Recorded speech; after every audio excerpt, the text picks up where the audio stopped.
ये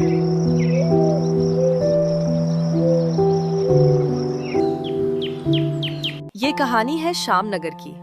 ये गांव अपनी सुंदरता के लिए प्रसिद्ध था।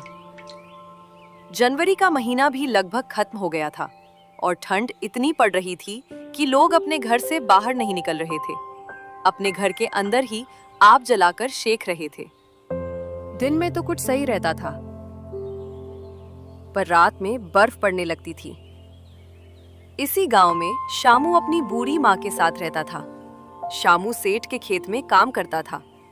सेठ बहुत ही लालची था। वो मजदूरों से काम ज्यादा करवाता और पैसे बहुत कम देता था। अरे भाई, इस बार तो बहुत कड़ाके की ठंड हो रही है। मेरे से तो इतनी ठंड में काम भी नहीं हो रहा। तुम सही कह रहे हो भाई। रात में तो इतनी ठंड हो जाती है कि तुम बूझो मत। फिर वे काम करने लगते हैं। बेटा, तुम अच्छे से खाना खाया करो, तभी तुम काम कर सकोगे।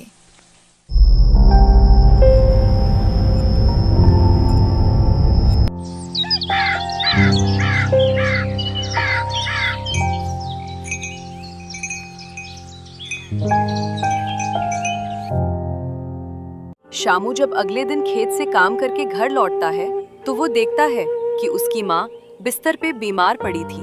माँ, तुम्हें तो बहुत ज्यादा बुखार है। मैं अभी जाके दुकान से दवाई लेकर आता हूँ। बेटा, हमारे पास इतने पैसे कहाँ हैं? जो थे उनसे घर का राशन आ गया था। माँ, तुम चिंता ना करो, मैं सेठ से पैसे लेकर दवाई ले आऊंगा। शामू सेठ के घर जाता है। सेठ जी, बाहर आइए, बाहर आइए सेठ जी। श्यामू, तुम इतनी ठंड में यहाँ क्या करने आए हो? सेठ जी, मेरी माँ की तबीयत बहुत खराब है। मुझे कुछ पैसे दे दीजिए, मैं दवाई ले आऊंगा। तुमने अभी पिछला काम भी नहीं किया, तुम और पैसे मांगने आ गए हो।